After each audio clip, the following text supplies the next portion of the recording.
이번 시간은 우리나라 호국불교 제1번지라고 불리는 남원 실상사 이야기입니다. 출처는 육관도사의 터에서 발췌를 했습니다.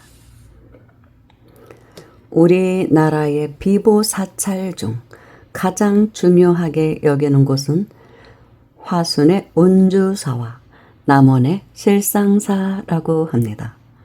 이 두 곳은 국토 비보의 중요한 비밀을 간직하고 있다고 합니다. 운주사는 천불천탑과 와불로 워낙 유명한 곳이니 굳이 여기서는 다루지 않기로 하고 오늘은 실상사에 대해서 말해볼까 합니다.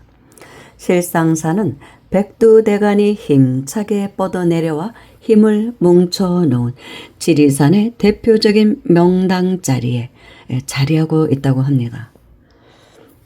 형세는 매화꽃이 떨어져 향기를 내는 매화 낙지형입니다. 서기 828년 흥도강 3년에 흥척 국사가 창건하였는데 이곳에 절을 짓지 않으면 우리나라의 산천정기가 일본으로 빠져나간다 하여 절을 세웠다고 전해지고 있습니다. 실상사는 여느 사찰과 달리 완만한 산간 분지라는 것을 알게 되는데 때문에 지기가 응결되기보다는 사방으로 흘러나가고 만다는 것이죠. 하여 이곳에 절을 지어 흩어지는 지기를 누르게 되었다는 것입니다.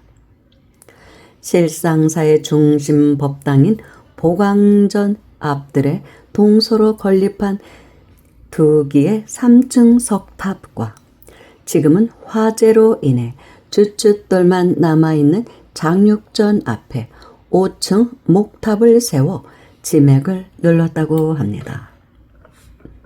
그런데 가장 흥미로운 비보책은 그 중에서도 철제 열의 좌상과 보광전 안에 범종에서 찾을 수 있다고 합니다.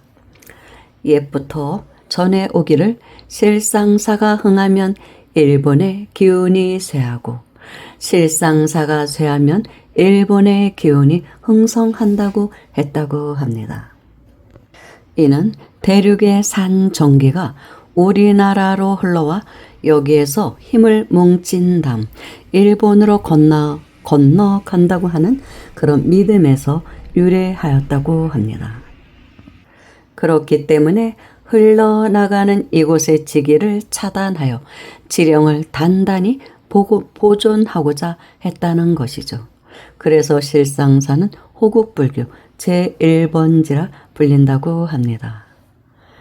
실상사의 약사전에 봉안된 철제열의 좌상은 무쇠로 만들어진 희귀한 불상입니다. 높이가 2m 66cm나 된답니다. 그런데 다른 불상과는 달리 좌대가 없이 맨 땅에 그대로 세워졌다는 것이죠. 또 높이도 높으니까 왜일까요? 무쇠 부처로서 일본으로 흘러나가는 지기를 제압하기 위해서 그랬다는 것이죠. 철제니까 좀 무겁잖아요. 훨씬 더. 이 부처님과 풍수적 역학 관계는 또 있는데 부처님이 앉아있는 방향인데 철제열의 좌상의 시선이 정확하게 지리산 정상인 천왕봉을 향하고 있어서 이 직선을 계속 연장하여 나가다 보면 일본인들이 성산으로 받드는 후지산에 도달한다고 합니다. 그러니 일본의 성산으로 가려는 우리나라의 정기를 누르려면 바로 지리산 명당인 실상사에서 눌러야 한다는 것이죠. 그러니 이 철제열의 좌상은 나라를 지켜주는 국토 비보의 풍수적 부처님이라 할 수 있다는 것입니다. 1882년 고종 19년에 실상사에 화재가 나서 큰 손실이 있었는데 그때도 이 철불만은 무사했다고 합니다. 무쇠다 보니까 그리 쉽게 녹아버리지 않았던 것이죠. 한때 이 철불은 이적을 일으켜 화제가 된 적도 있는데 1985년 3월 25일 정오 무렵 안면과 배꼽이 상반신 앞부분에 손을 적실 정도로 물이 배어나오는 것을 여러 신도들이 목격했다고 합니다. 이 철불의 물기는 오후 서너 시 무렵에 말라 없어졌는데 주지해광 스님은 그날 새벽부터 비가 와서 혹시 천장에 비가 새지 않았나 의심하여 철저히 조사해 보았으나 전혀 비가 새는 흔적은 없었다는 것입니다. 참 희한한 일들이 많아요. 실상사에는 종이 두 개 있는데 하나는 창건 당시 주주한 것으로 보이는 범종으로서 1967년 깨어진 채로 실상사 경내에서 발견되었고 또 하나는 보광전 안에 걸려있는 자그마한 범종으로 1664년에 만든 것으로서 이 범종의 몸체에는 일본 지도 비슷한 무늬가 그려져 있다고 합니다. 그래서 실상사의 스님들은 매일같이 이 무늬 부분을 두들김으로써 일본으로 건너가는 지기를 흔들어 놓고자 했다는 것입니다. 일제 말기에는 이 소문으로 인해서 주지 스님이 불려가서 문초를 당하기도 했다고 합니다. 그러나 지금은 무늬가 거의 사라져 확인하기가 쉽지는 않다고 합니다. 이렇게 온주사와 실상사는 모두 명당터에 자리 잡아 우리나라의 산천 정기를 올바르게 보존하려는 의도로 세워진 사찰이랍니다. 오래전부터 이미 일본을 의식했던 선조들의 비장한 염원과 배려를 오늘의 지금 이 순간에도 우리는 잊어서는 안 될 것입니다. 그러나 오랫동안 오경명성이 우리나라를 비추니 국운의 대상승은 이미 보장되어 있다고 합니다. 때가 되면 서해는 솟아오르고 일본 열도는 가라앉는다. 후지산이 조그만 섬으로 변하고 우리나라의 서해안을 대륙과 연결된다.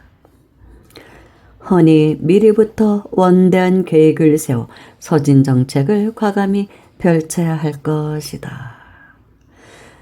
그런데 오경명성은 자미원에 있는 별자리인데 이 오경명성이 비치는 나라는 크게 융성했다고 합니다. 우리나라는 1980년대부터 비치기 시작했고 300년 이상 비칠 거란 말이 있습니다. 그래서 우리나라가 전 세계 종주국이 된다는 것이죠. 300년에 걸쳐서 300여 년에 그때까지 살아있지 못하는 게 좀 안타깝긴 하네요.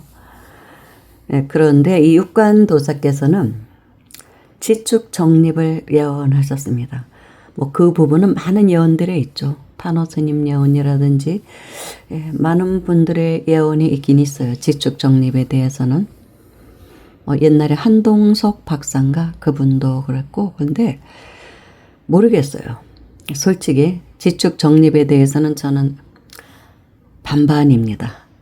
믿는 마음 반, 글쎄 하는 마음 반 그렇습니다. 왜냐하면 요즘에 어느 도인들께서는 지축 정립이 과학적으로 성립이 안 된다라고 말하거든요. 근데 저는 과학에 대해서는 워낙 문외한이니까 참 어떻게 알 수도 없고 아무튼 또 이쪽 말 들으면 이쪽이 맞는 것 같고 저쪽 말 들으면 저쪽이 맞는 것 같고 그래서 50대 50입니다. 그런데 육관도사도 지축 정립이 반드시 일어나는데 그 날짜까지도 본인은 알고 계신다는 말을 하셨습니다. 그렇지만 천기누설이기 때문에 말할 수는 없다. 왜냐하면은 이 천기누설을 잘못하면 본인이 죽습니다. 물론 이미 돌아가시긴 했지만 비명행사할 수도 있고 그리고 극심한 사회 혼란을 불러일으킬 수가 있거든요. 그러다가 만약에 안 맞으면 어떻게 해요? 왜냐하면 예언이라는 게 100% 정확한 건 아니거든요. 사회 혼란만 가중시키죠. 그리고 또 그 안에 또 수많은 그 영능력이 있는 도력이 있는 도인들이 기도를 해서 또는 천지공사를 해서 바꿔놓을 수가 있는 거거든요. 그렇기 때문에 함부로 그런 예언은 할 수가 없는 거예요. 그냥 간단한 예언이 아니잖아요. 지축이 정립이 되면 바다가 육지가 되고 육지가 완전히 바닷속으로 가라앉는다는 거거든요. 이 지구 전체가 난리가 나는 것이죠. 쉬운 얘기, 쉽게 말할 수 있는 얘기는 아닌 것 같아요. 지축 정립은 그럼 뭐 3일 밤낮이 어둡다. 암흑 세상이다. 그래서 정신을 다 잃어버리고 인류가 다 까무러친대요. 까무러쳐 죽는 사람도 있고 갑자기 막 뒤집히니까 죽는 사람도 많고 근데 깨어나도 이제 혼수 상태에 빠졌다가 기절했다가 한 3일 후쯤 깨어나면 완전히 다른 세상이 펼쳐져 있다는 것이죠. 그런 세상이 펼쳐진다고 합니다. 지금도 티베트 고원에 가보면 옛날에 그곳이 물속이었다는 거를 증명할 수 있는 뭐 그런 게 있다고 합니다. 우리나라 계룡산 사실 그 옥녀봉 뭐 그런 봉우리에 꼭대기 올라가면 바다였다는 걸 증명할 수 있는 조개 껍질 같은 게 있대요. 바다에 조개 껍질이 있다고 합니다. 그러면 옛날에 어느 땐가는 그것이 바닷속에서 웅기했다는 것이죠. 그런데 그런 현상이 지축 정립이 되면 그냥 순식간에 일어난다는 것입니다. 와장창 하면서. 그러니 이런 예언을 설사 날짜를 아셨다고 해도 할 수는 없었을 것 같아요. 그런데 바람이 있다면 중생심으로 제가 살아있을 때는 그런 일이 일어나지 않았으면 하는 바람입니다. 솔직히 참 얄팍한 이기심이기도 하죠. 그러면서도 또 한편으로는 아니야 어차피 죽는 건데 인간이란 내가 살았을 때 그런 것을 한번 보는 것도 괜찮을 것 같아 하는 호기심도 있어요.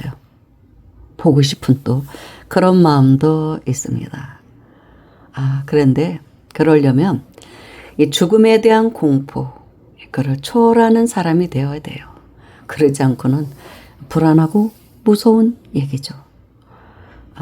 그래서 뭐 그게 얼마 남지 않았다고 말하는 사람들도 있고 그런데 지축 정립은 과학으로 있을 수가 없다. 그건 다른 뜻이다. 그 지축은 천지가 사람 속에서 그러니까 인축이 바로 선다는 의미라고 말하는 도인들도 있습니다. 천지가 사람 안에서 하나가 돼서 중심축인 인축이 바로 선다는 것이죠.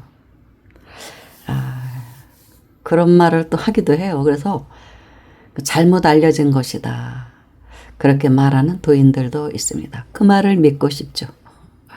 그런데 실제로 세계 역사에는 그렇게 바닷속으로 가라앉은 대륙에 대한 그런 전설이 많이 내려오고 있죠.